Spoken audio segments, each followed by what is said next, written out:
Forget the $78 million price tag of the F-35 Lightning II for a moment. The most revolutionary, complex, and personalized piece of technology isn't the stealth coating or the engine. It's strapped to the pilot's head. Before they are cleared to fly the most advanced fighter jet on Earth, every F-35 pilot must undergo a 2-day, agonizingly precise ritual to be fitted for a helmet that costs $400,000. That's not a typo. $400,000. More than a Lamborghini Huracan. More than the average American home. And the fitting is so sensitive that a simple haircut can throw the entire system out of calibration. Why? Why does a piece of headgear cost this much? And why does it take 48 hours to get it right?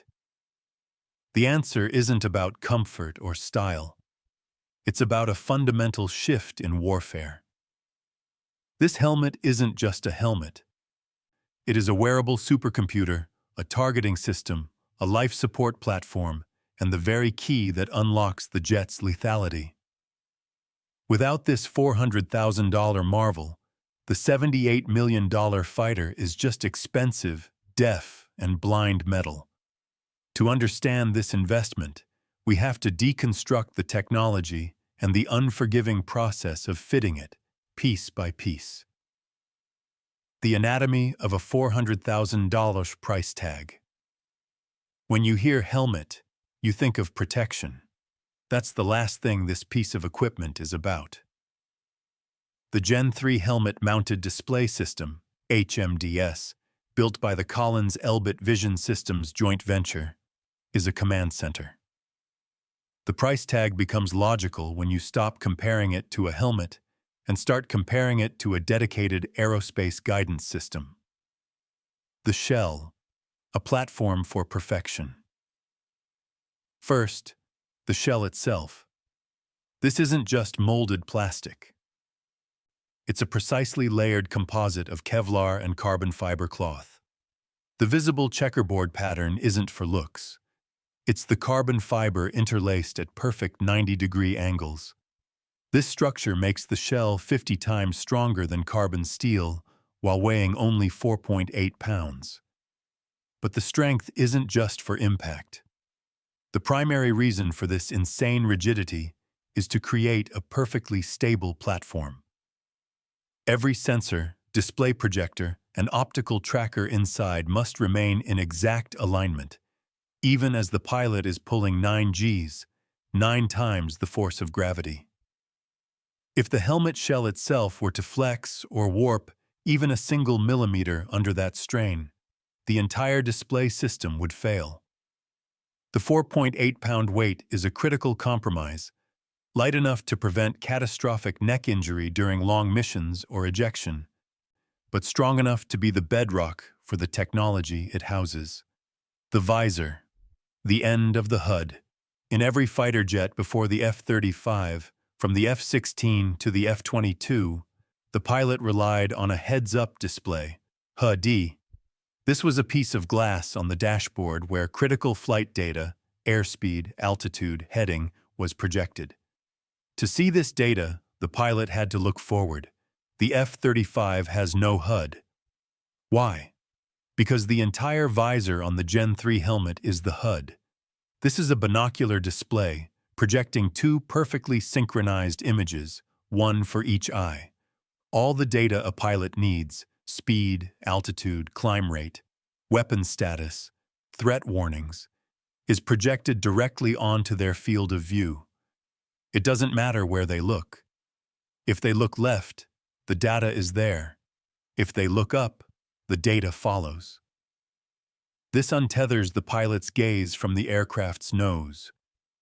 A simple-sounding change that has profound tactical implications. The X-ray vision. The Distributed Aperture System, DAS. This is the helmet's most famous and most misunderstood capability. It's what gives the pilot X-ray vision. The F-35 aircraft is studded with 6 high-resolution infrared IR cameras, part of the Distributed Aperture System, DAS. These cameras are mounted around the jet, in the nose, behind the cockpit, under the fuselage, to create a seamless, 360-degree spherical view of the world outside the plane. The helmet is the only place this information is displayed. When a pilot looks down at their feet, they don't see the cockpit floor.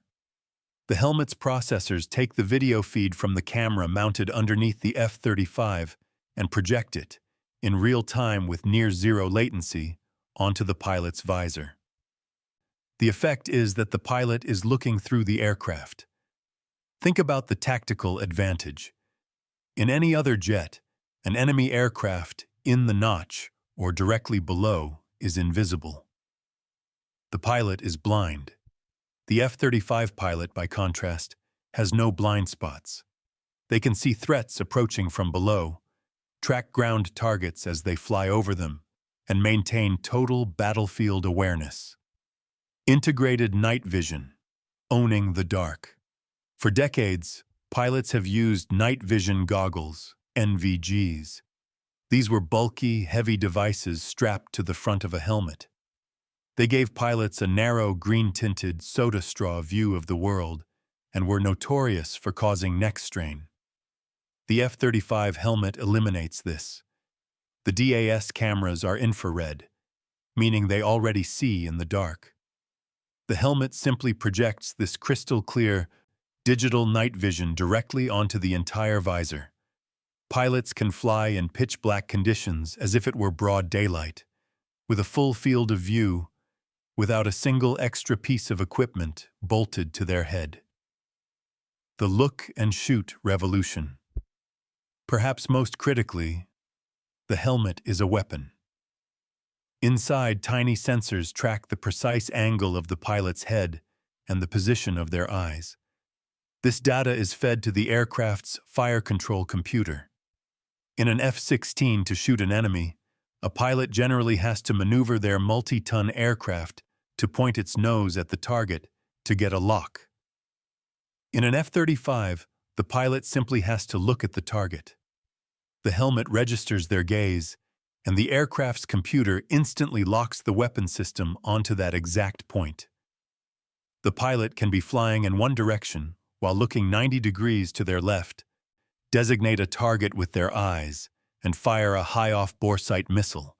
The enemy jet never even enters the F-35's forward cone. This capability fundamentally breaks the rules of air combat.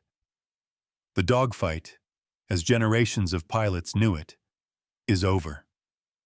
So, $400,000. You're not buying a helmet. You're buying a wearable 360-degree IR vision system, a biocular data display, and a mind-controlled targeting computer. It's the single most critical component in making the pilot a true brain of the F-35 weapons system. If you believe this is the kind of leap in technology that defines American military power, type dominance in the comments below. The 48-hour ordeal. A process of unforgiving precision. The $400,000 price tag is only half the story. The reason this technology works is the 2-day custom fitting process. This isn't about luxury, it's about life or death calibration. If any part of this process is off by even a fraction, the helmet's display will be useless and the pilot's life will be in danger. Day 1. Mapping the skull. The first day is a deep dive into the pilot's unique physiology. The pilot sits in a specialized facility, often at major hubs like Luke AFB in Arizona or Hill AFB in Utah. First, technicians use 3D laser scanning technology to map every single contour, ridge, and curve of the pilot's skull. This isn't a quick snapshot. It's a meticulous process to create a perfect, sub-millimeter digital model of their head. This scan data is then fed into a computer-aided design program. That program designs a custom foam liner, unique to that pilot. This liner isn't cut by hand or stamped by a machine. It is laser cut from high-density foam. This liner is the key to everything. Its only job is to position the 4.8-pound helmet on the pilot's head so that the optical sensors and display projectors inside align perfectly with their eyes every single time they put it on. For Marine Corps and Navy pilots, this liner is often portable, allowing them to take their custom fit with them from squadron to squadron, fitting it into standard helmet shells as they move. Day 2. The optical alignment and center of gravity. Day 2 is where the system is calibrated to the pilot's eyes and body. This is where precision becomes paramount. First, technicians bring out a device called a pupillometer. This tool measures the exact distance between the pilot's pupils, the interpupillary distance, down to an accuracy of 2 millimeters. Why? The helmet's display is binocular. It projects a separate image to each eye, which the pilot's brain then fuses into a single 3D image. If the alignment of these projectors is off by even a fraction of a degree relative to the pilot's pupils, the pilot will experience double vision, blurred imagery, or intense disorientation and vertigo. Vertigo while you're sitting in a chair is unpleasant. Vertigo while you're flying at Mach 1.6 is a fast, unrecoverable way to crash a $78 million aircraft. Next comes the oxygen mask fitting. The mask must form a perfect seal with 0 leaks to supply the pilot with pressurized oxygen at high altitude, but it also cannot interfere with the helmet. Technicians run tests where the pilot talks, strains, and moves their jaw. If the mask bumps or nudges the visor, it can bend the polycarbonate shell, distorting the projected display. The fit must be perfect. Finally, and most critically, technicians check the helmet's center of gravity, CG.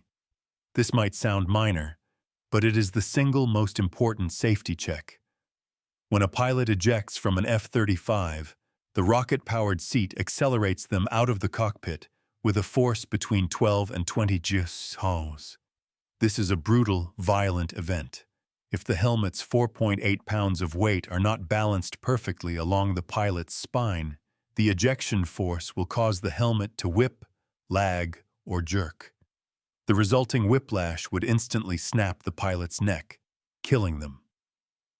The 2-day fit isn't a luxury. It's a non-negotiable requirement to ensure the pilot can see, breathe, and survive. The haircut problem. This process is so precise that it's permanent until the pilot's body changes. The custom foam liner presses against the pilot's head in a very specific way. Gaining or losing a few pounds can change the shape of their face, altering the fit. And yes, getting a new haircut can throw it all off. A pilot who shaves their head after being fitted with a full head of hair will find the helmet sits lower, misaligning the optics. They must return for a recalibration.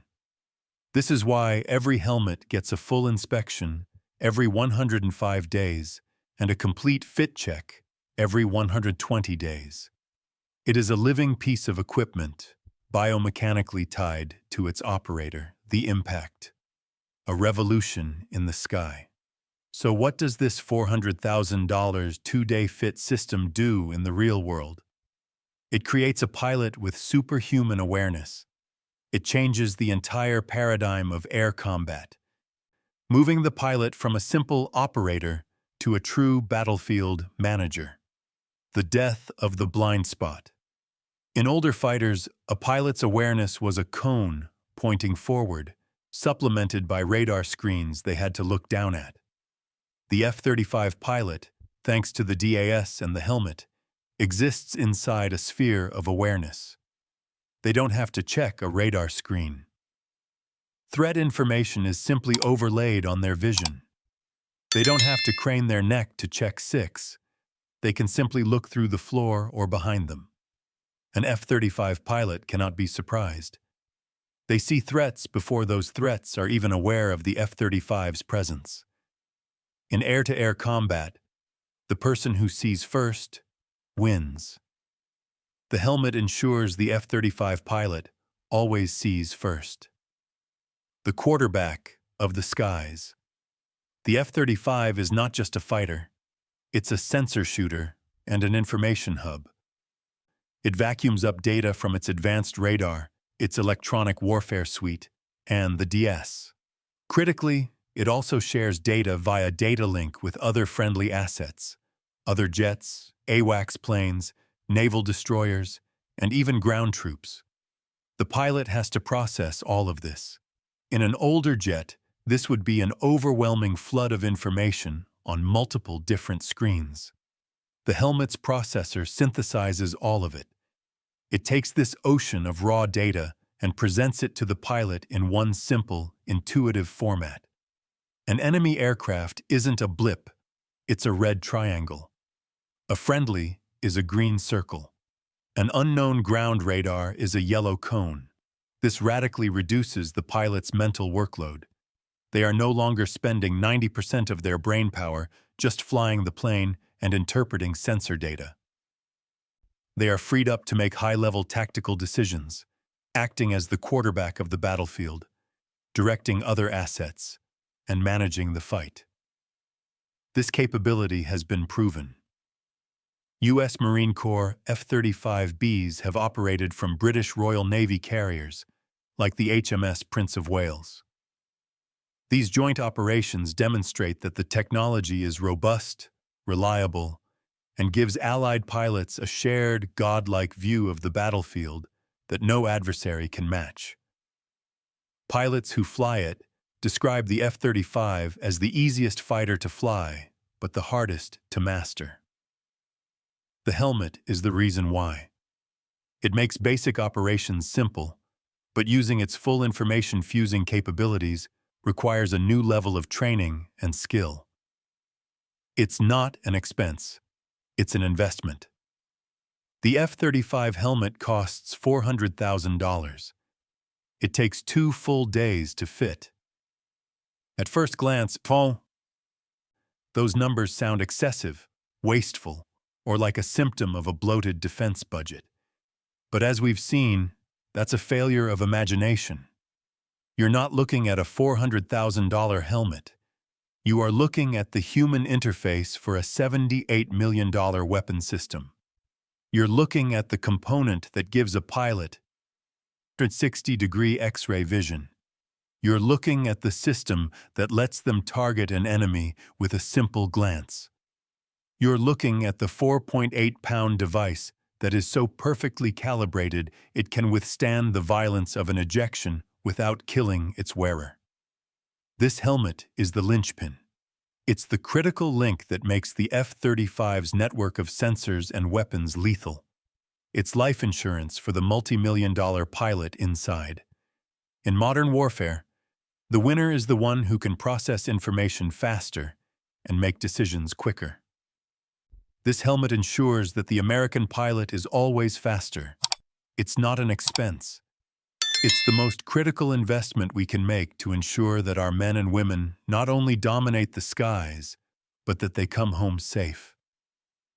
If you are proud of the American ingenuity and the commitment to our warfighters that this technology represents, let us know in the comments. This is what air superiority looks like in the 21st century.